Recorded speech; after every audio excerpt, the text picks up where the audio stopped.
Aqui, aprendemos que milagres impressionam, mas é a fé que sustenta a caminhada. Antes de avançarmos nesse capítulo poderoso, inscreva-se agora no canal, entenda a palavra e ative o sininho para não perder nenhum estudo profundo da Bíblia, capítulo por capítulo. Este conteúdo é produzido para revelar camadas espirituais que muitos ignoram e levar você a um entendimento mais profundo da palavra. Curta, comente e compartilhe. Isso ajuda o canal a crescer e permite que mais pessoas tenham acesso a esse conhecimento transformador. Vamos juntos mergulhar em Êxodo 15 e entender o que acontece depois do milagre. Êxodo 15 se abre como um eco poderoso que atravessa o tempo, carregando o som da libertação recém-conquistada.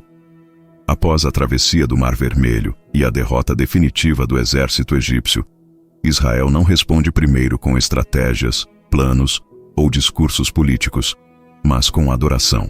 O capítulo começa com o Cântico de Moisés e dos Filhos de Israel, considerado por muitos estudiosos como um dos textos poéticos mais antigos da Bíblia. Não é apenas uma música, é um testemunho cantado, uma declaração pública de quem Deus é e do que Ele fez. O povo que antes clamava sob o peso da escravidão, agora levanta a voz em vitória, transformando dor em louvor e medo em celebração.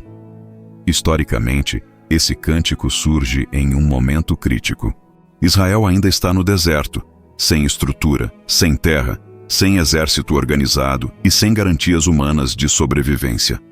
A única certeza concreta é aquilo que seus olhos acabaram de ver. O mar se abrindo, a passagem impossível se tornando realidade e o poder militar mais temido da época sendo completamente destruído. O cântico não ignora o perigo futuro, mas fixa a memória coletiva no agir de Deus no passado recente. Isso é fundamental, pois o louvor em Êxodo 15 não nasce da abundância, mas da lembrança viva da intervenção divina.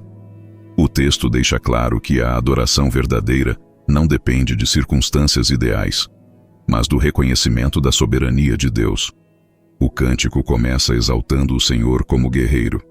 Essa imagem pode causar estranhamento ao leitor moderno, mas no contexto antigo era profundamente significativa.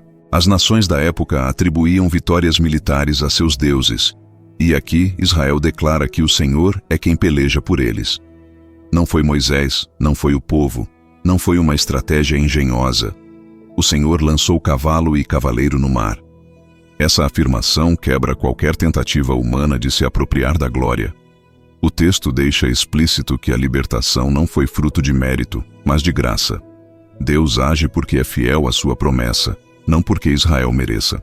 Do ponto de vista literário, o cântico é rico em paralelismos, repetições e imagens poéticas intensas. O mar é descrito como obediente à ordem divina. As águas se amontoam como muralhas. O sopro de Deus se torna instrumento de juízo. Esses elementos reforçam uma teologia central. A criação responde ao Criador. O mesmo Deus que no Gênesis separou as águas, agora as usa para salvar e julgar. Êxodo 15 conecta diretamente a redenção de Israel com o poder criador de Deus, mostrando que a libertação é uma espécie de nova criação, um recomeço para um povo que nasce como nação naquele momento. Uma curiosidade bíblica importante é que esse cântico estabelece um padrão que se repete ao longo das Escrituras.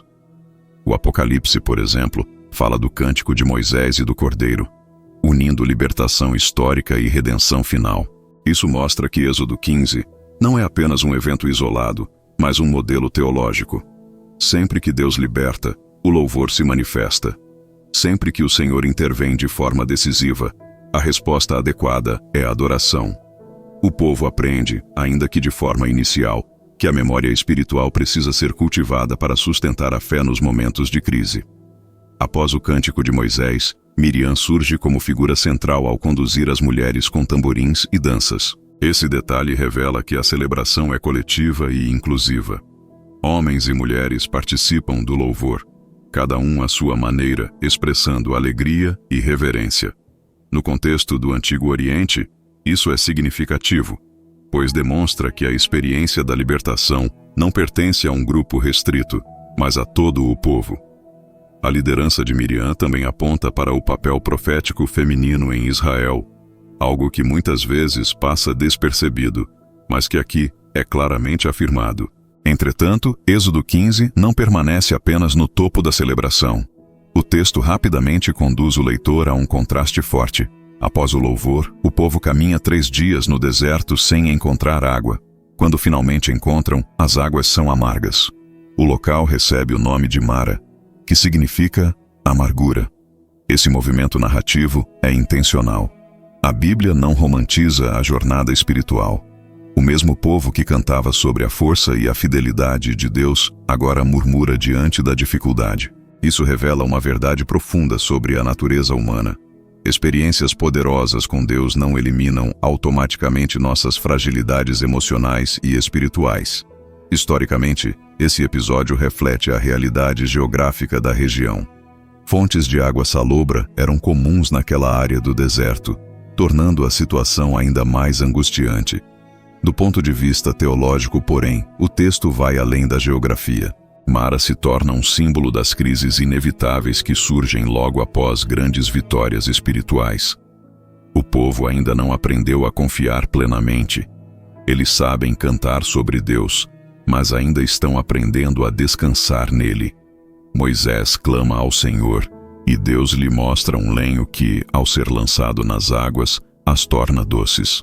Esse detalhe carrega um peso simbólico profundo. Deus não elimina a existência da crise, mas transforma sua natureza. O lenho em Mara tem sido interpretado ao longo da história como um símbolo profético. Muitos veem nele uma figura da cruz, onde aquilo que é amargo se torna fonte de vida. Independentemente da leitura tipológica, o texto deixa claro que a solução vem da obediência à instrução divina. Moisés não improvisa. Ele age conforme a orientação de Deus. Isso ensina que a transformação das circunstâncias não ocorre pela força humana, mas pela submissão à palavra do Senhor. Nesse momento, Deus se revela como aquele que cura. Ele se apresenta como o Senhor que sara, estabelecendo um princípio espiritual. A obediência à sua voz traz vida e preservação. Essa revelação não é apenas física, mas espiritual e comunitária. Deus está formando um povo, ensinando que a libertação do Egito foi apenas o começo. Agora começa um processo de aprendizado, correção e amadurecimento. O deserto se torna uma escola, e cada dificuldade é uma lição. Para os nossos dias, Êxodo 15 traz aplicações diretas e profundas. Vivemos em uma cultura que busca experiências intensas, mas muitas vezes rejeita processos. Queremos o milagre, mas evitamos o deserto. O texto nos confronta ao mostrar que Deus não apenas liberta, mas também conduz, testa e ensina. O louvor não nos isenta das lutas, mas nos prepara para enfrentá-las com uma perspectiva correta. Quando a amargura surge, a pergunta não é apenas por que isso aconteceu, mas o que Deus quer me ensinar aqui. Êxodo 15 nos lembra que a fé precisa ser alimentada pela memória. O povo esquece rapidamente o que Deus fez, e isso os leva à murmuração. Da mesma forma, quando esquecemos as intervenções divinas em nossa história, perdemos a capacidade de confiar no presente. O cântico, portanto, não é apenas uma celebração, mas um memorial. Ele fixa no coração aquilo que a mente tende a esquecer.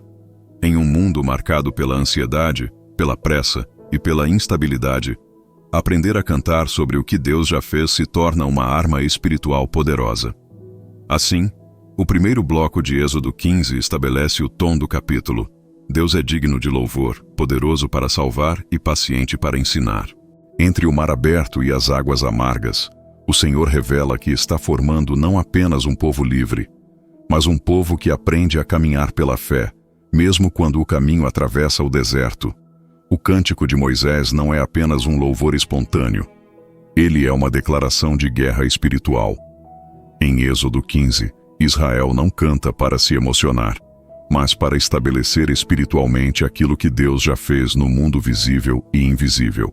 No pensamento hebraico, cantar após uma vitória não era celebração vazia, era selamento. Cada palavra pronunciada tinha peso profético, jurídico e espiritual. O povo estava afirmando diante do céu, da terra e das nações que o Senhor era o verdadeiro rei, o verdadeiro guerreiro, o único Deus digno de temor. Quando Moisés declara que o Senhor é homem de guerra, o texto original carrega a ideia de um guerreiro experiente, estratégico e invencível. Isso confronta diretamente a mentalidade egípcia, pois o Egito acreditava que o faraó era a personificação de Horus e o escolhido dos deuses para governar e vencer batalhas. Ao afundar o exército egípcio, Deus não apenas destrói soldados, ele humilha o sistema espiritual que sustentava aquela nação. O cântico, portanto, não é apenas gratidão, é proclamação de supremacia divina. O texto afirma que os carros e cavaleiros foram lançados no mar. Isso é altamente simbólico. Os carros eram o ápice da tecnologia militar da época. O Egito possuía o exército mais temido do mundo antigo. Deus escolhe derrotar o inimigo justamente naquilo em que ele confiava. Essa é uma revelação profunda. Deus não vence o inimigo apesar da força dele. Ele vence expondo a inutilidade dessa força. O mar, que para Israel era caminho, para o Egito se torna sepultura. O mesmo elemento que salva os filhos de Deus destrói os inimigos quando estão fora da aliança. O cântico segue exaltando o braço direito do Senhor, símbolo de autoridade, poder e ação direta. No Antigo Oriente, o braço direito representava o poder executivo do rei. Ao dizer que o braço direito de Deus despedaça o inimigo, Moisés está afirmando que não foi sorte, não foi acaso, não foi estratégia humana. Foi ação direta do próprio Deus. Isso ensina que libertações verdadeiras não nascem da força do povo, mas da intervenção soberana do Senhor. O texto então avança para uma dimensão ainda mais profunda, o impacto da vitória de Israel sobre as outras nações. Moisés declara que os povos ouvirão e tremerão. Filístia, Edom, Moabe, Canaã, todos seriam tomados de terror. Isso revela que a libertação de Israel não era apenas um evento local, era um sinal global. Deus estava anunciando ao mundo que ele havia escolhido um povo, e que lutar contra esse povo seria lutar contra o próprio Deus. O medo que cairia sobre as nações abriria caminho, no futuro, para a conquista da terra prometida. Aqui existe uma verdade espiritual poderosa para os nossos dias. Quando Deus liberta alguém de forma sobrenatural, isso gera testemunho. O testemunho não apenas fortalece quem foi liberto, mas estabelece temor espiritual ao redor. Há batalhas que você não precisará lutar porque Deus já colocou temor nos inimigos antes mesmo do confronto. Israel ainda nem havia chegado a Canaã, mas Canaã já estava ouvindo sobre o Deus de Israel. O cântico também revela que Deus conduz o seu povo com amor leal até o lugar da sua habitação. Isso aponta para algo além do deserto. Deus não liberta para abandonar. Ele liberta para conduzir. O êxodo não termina no Mar Vermelho. Ele aponta para um destino. A libertação sem propósito gera confusão, mas a libertação com direção produz transformação. Deus estava formando não apenas um povo livre, mas uma nação santa, separada, governada por sua presença. O capítulo mostra que o louvor antecede a caminhada. Antes de qualquer instrução, antes de qualquer lei, antes de qualquer organização nacional, Deus ensina Israel a adorá-lo. Isso revela uma ordem espiritual. Primeiro relacionamento, depois estrutura. Primeiro adoração, depois responsabilidade. Muitas pessoas querem as bênçãos da caminhada sem passar pela profundidade da adoração. Israel aprende que a vitória nasce da presença, não da força. O cântico termina afirmando que o Senhor reinará para todo o sempre. Essa é uma declaração escatológica, apontando para um reino eterno. Mesmo em um momento histórico específico, Moisés já enxerga algo além do tempo. O Deus que venceu o Egito não é um libertador temporário. Ele é Rei eterno. Isso conecta Êxodo 15 com toda a narrativa bíblica, culminando no Apocalipse, onde novamente há um cântico, chamado O Cântico de Moisés e do Cordeiro. A aplicação para os nossos dias é direta e profunda. Há momentos em que Deus nos tira do cativeiro, mas o maior perigo não é o Egito atrás, e sim o silêncio depois da vitória. O louvor não é opcional. Ele é necessário para consolidar espiritualmente aquilo que Deus fez. Quem não aprende a cantar após atravessar o mar, corre o risco de esquecer quem abriu o caminho. O cântico fortalece a fé, alinha a memória e estabelece identidade. Êxodo 15 nos ensina que louvar não é negar a dor, mas reconhecer quem está no controle. Israel canta mesmo sabendo que ainda há deserto pela frente. Isso revela maturidade espiritual, confiar em Deus não apenas pelo que Ele fez, mas pelo que Ele ainda fará. O louvor se torna, então, uma arma contra o medo do futuro. Este bloco nos mostra que a libertação verdadeira não termina no milagre.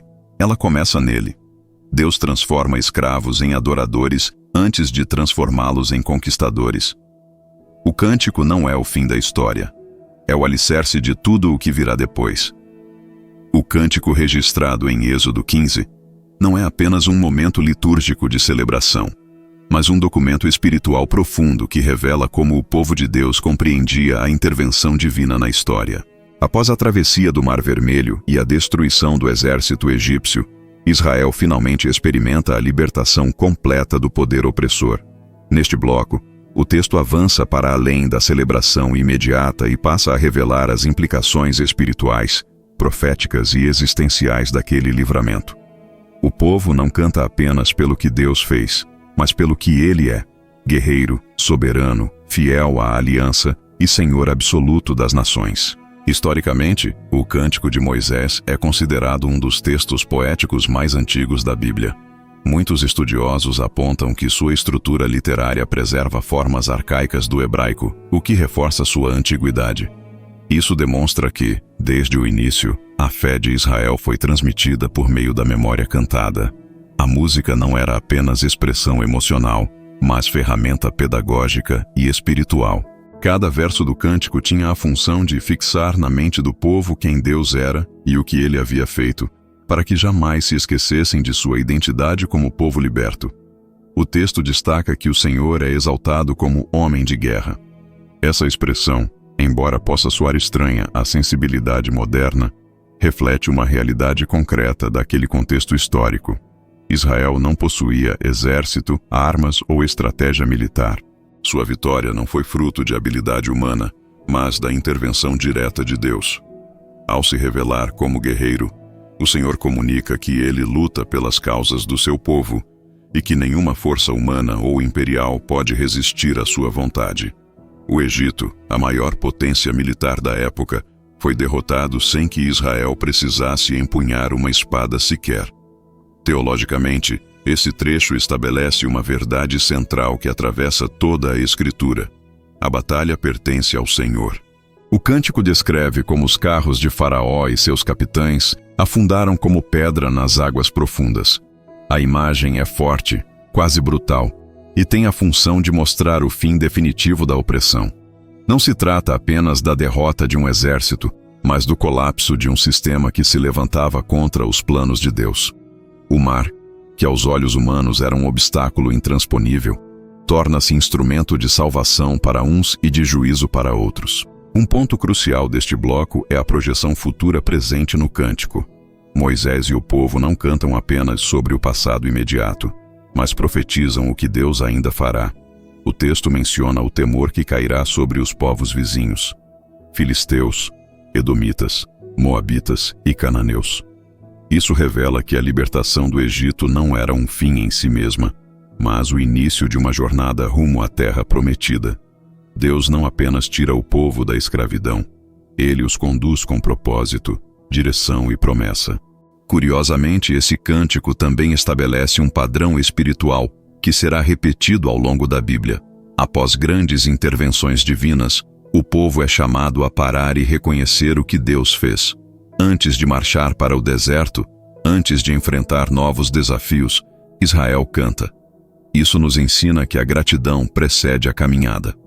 Muitas vezes, o ser humano deseja avançar rapidamente, mas Deus nos convida a refletir, lembrar e adorar antes de seguir adiante.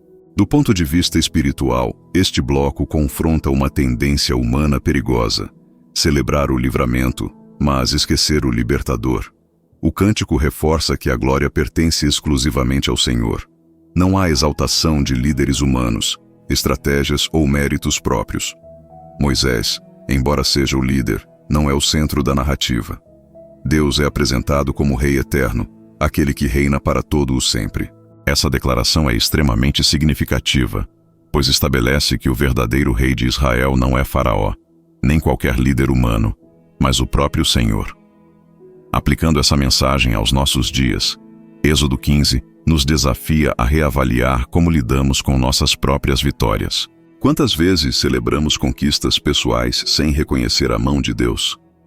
Quantas vezes atribuímos livramentos à sorte, ao esforço próprio ou às circunstâncias favoráveis? O Cântico de Moisés nos ensina que toda vitória que preserva a vida, restaura a dignidade e rompe cadeias espirituais tem origem em Deus. Outro aspecto profundo deste bloco é a revelação do caráter de Deus como aquele que conduz seu povo à sua santa morada. Isso aponta para algo maior do que Canaã. Existe aqui uma dimensão espiritual que ecoa ao longo das Escrituras. Deus não apenas liberta, mas habita com o seu povo. A libertação do Egito é o primeiro passo para a construção de uma relação contínua, onde Deus caminha com Israel, orienta, disciplina e protege. O texto também nos confronta com uma verdade desconfortável. O mesmo Deus que salva é o Deus que julga. As águas que se abriram para Israel se fecharam sobre os egípcios. Essa dualidade não representa contradição, mas justiça. Deus se opõe à opressão, à violência sistemática e à arrogância dos poderes que se colocam como deuses. Faraó se considerava divino, mas foi humilhado diante do verdadeiro Senhor da história. Em termos práticos, esse bloco nos convida a desenvolver uma espiritualidade de memória. Em tempos de dificuldade, lembrar-se do que Deus já fez fortalece a fé para enfrentar o que ainda virá. Israel ainda enfrentaria o deserto, a fome, a sede e muitas provações. Mas o cântico serviria como âncora espiritual, lembrando-os de que o Deus que abriu o mar continuava presente. Por fim, Êxodo 15 nos ensina que a adoração não nasce da ausência de problemas, mas da certeza de quem Deus é. Mesmo antes de entrarem na terra prometida, mesmo sem saber como seria o caminho no deserto, o povo canta. Isso nos desafia a adorar não apenas quando tudo está resolvido, mas quando confiamos que Deus já está no controle da história, mesmo que o futuro ainda pareça incerto. Após o cântico de Moisés e de Miriam, Êxodo 15 muda abruptamente o tom e nos conduz do ápice da vitória para o primeiro grande teste no deserto. O povo que acabara de atravessar o mar a seco, que viu o exército mais poderoso da época ser engolido pelas águas, agora caminha 3 dias pelo deserto de Sur sem encontrar água. O silêncio do deserto substitui o som dos tamboris, e a euforia dá lugar à necessidade. Essa transição não é acidental. Ela revela uma verdade espiritual profunda. Libertação não elimina imediatamente o processo de transformação. Deus não apenas tira o povo do Egito, ele precisa tirar o Egito de dentro do povo. Em Mara, onde as águas eram amargas, o coração de Israel também se revela amargo, e a murmuração surge como um eco da antiga escravidão. O texto afirma que, ao chegarem a Mara, o povo não pôde beber das águas porque eram amargas. E por isso o lugar recebeu esse nome. A palavra hebraica para amarga, mará, carrega o sentido de algo que fere, que causa dor, que não pode ser absorvido sem causar rejeição. A água, símbolo de vida, aqui se torna símbolo de frustração. Espiritualmente, isso revela que nem toda fonte aparente é imediatamente utilizável, e nem toda promessa se manifesta da forma como imaginamos. O povo murmura contra Moisés. Não ora, não clama a Deus, mas reclama. Esse detalhe é crucial. Murmuração não é apenas insatisfação. É a tentativa de resolver o desconforto sem confiar plenamente no Senhor. Ainda assim, Moisés clama ao Senhor, e Deus responde não com repreensão direta, mas com provisão e ensino. O Senhor mostra a Moisés um madeiro. Ao ser lançado nas águas, o amargor é transformado em doçura. Este é um dos símbolos mais profundos de todo o Antigo Testamento. O madeiro, elemento aparentemente simples e sem valor, torna-se instrumento de transformação. Tipologicamente, muitos estudiosos veem aqui uma clara antecipação da cruz.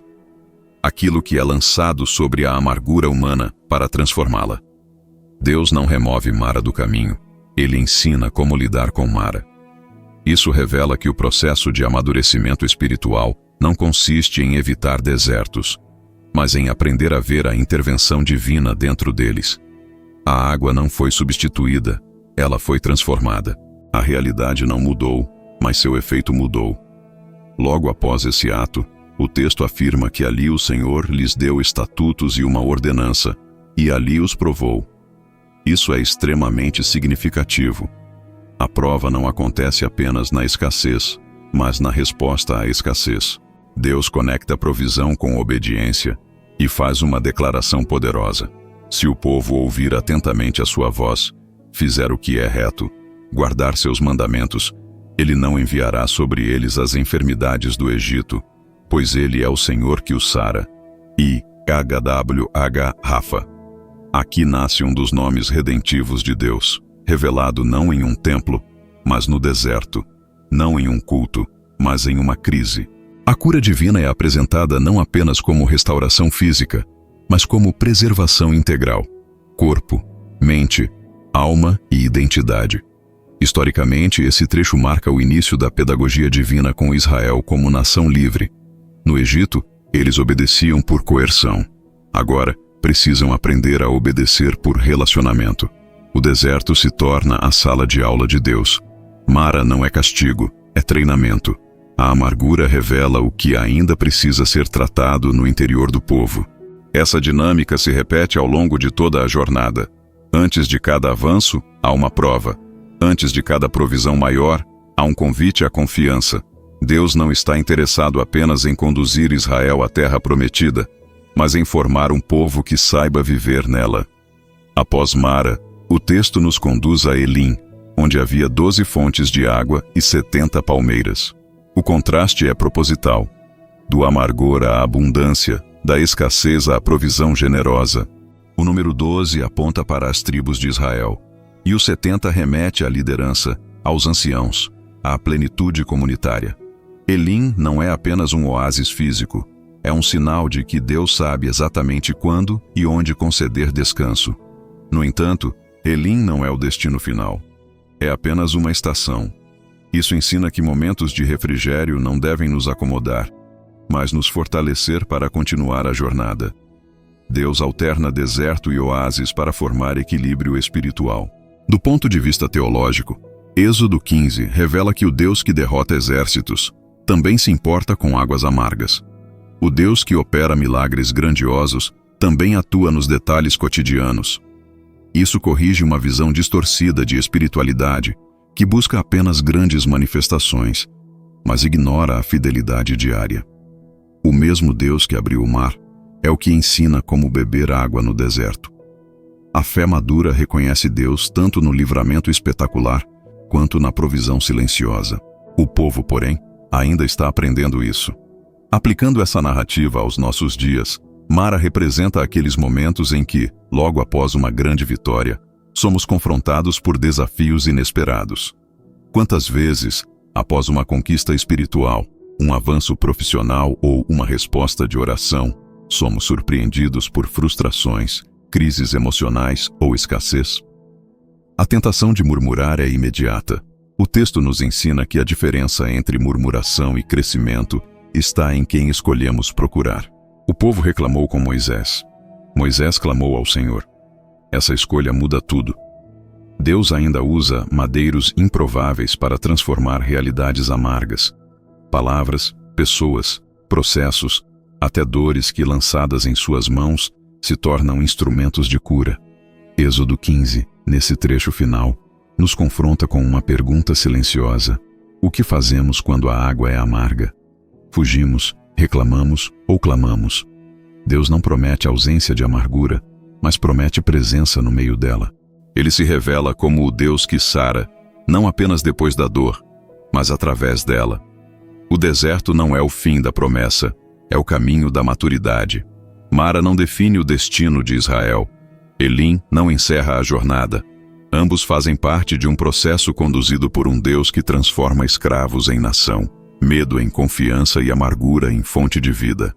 Esse bloco encerra Êxodo 15 nos lembrando que a libertação é um evento, mas a formação é um processo. Deus não apenas salva, Ele ensina a viver como alguém que foi salvo.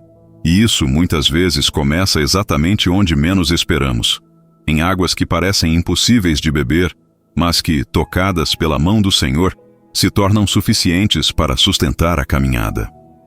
Êxodo 15 encerra um dos momentos mais sublimes e, ao mesmo tempo, mais reveladores de toda a narrativa do Êxodo. O povo que antes clamava sob o peso da escravidão, agora ergue sua voz em louvor. O Cântico de Moisés não é apenas uma música de celebração. É um registro teológico profundo, um memorial espiritual que declara quem Deus é, o que Ele fez e como sua glória se manifesta na história. O louvor nasce após a travessia do mar, mas carrega ecos de gerações futuras, pois revela que a libertação não é apenas um ato pontual, e sim um processo contínuo conduzido pela mão soberana do Senhor. Neste capítulo, aprendemos que a vitória não termina no livramento. Deus não apenas abre o mar, Ele conduz o povo depois da travessia. O cântico exalta um Deus guerreiro, mas também um Deus pastor, que guia seu povo rumo à sua habitação. A mesma mão que destruiu o exército egípcio é a mão que conduz Israel pelo deserto. Isso revela um princípio espiritual poderoso. O Deus que luta por nós é o mesmo que nos sustenta no caminho. Muitas vezes celebramos o milagre, mas esquecemos que a caminhada após o milagre exige maturidade, fé e obediência. Entretanto, Êxodo 15 também nos confronta com uma realidade desconfortável. Logo após o louvor, o povo enfrenta águas amargas em Mara. Isso nos ensina que experiências espirituais intensas não nos isentam de desafios futuros. O deserto surge imediatamente após o cântico. A fé é provada não apenas no clímax da vitória, mas na rotina da caminhada. Deus permite essas situações para revelar o que há no coração do povo e para ensinar dependência diária. As águas amargas expõem murmuração, mas também revelam um Deus que transforma o amargo em doce. O Senhor se apresenta como Jeová Rafá, o Deus que sara. Essa revelação não está desconectada da libertação do Egito. A cura divina envolve restauração física, emocional e espiritual. Deus não queria apenas libertar Israel da escravidão externa, mas também curá-los da mentalidade de escravos. O deserto se torna uma escola, onde o povo aprende que viver pela fé é confiar mesmo quando os recursos naturais parecem insuficientes. O mesmo Deus que abriu o mar é capaz de transformar águas amargas em fontes de vida. Êxodo 15 aponta para algo maior do que a história de Israel.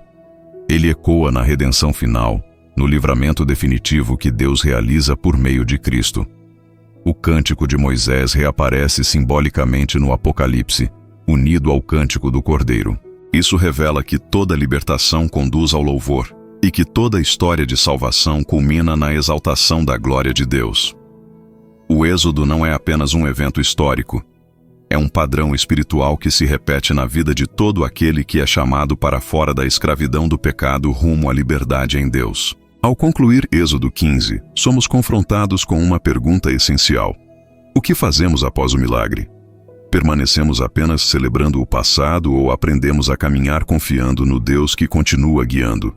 Este capítulo nos chama a uma fé madura, que louva, confia, obedece e persevera. O Deus que venceu o inimigo continua presente no deserto, moldando seu povo para cumprir um propósito eterno. Que essa palavra nos leve a compreender que louvor não é apenas reação à vitória, mas uma declaração contínua de confiança naquele que governa a história. O Deus do Êxodo ainda age, ainda liberta e ainda conduz seus filhos rumo à promessa. Se esta mensagem edificou sua fé e ampliou sua compreensão da palavra, inscreva-se agora no canal, entenda a palavra e ative o sininho das notificações para não perder nenhum capítulo desta jornada bíblica profunda e transformadora. Aqui estudamos a Escritura de forma clara, intensa e reveladora, capítulo por capítulo, sempre conectando o texto bíblico à vida real. Curta este vídeo, deixe seu comentário com aquilo que mais falou ao seu coração E compartilhe com alguém que precisa compreender que Deus continua abrindo caminhos onde parece não haver saída. Seu apoio fortalece este canal e nos ajuda a levar a palavra cada vez mais longe. Seguimos juntos, avançando na narrativa sagrada. Até o próximo capítulo.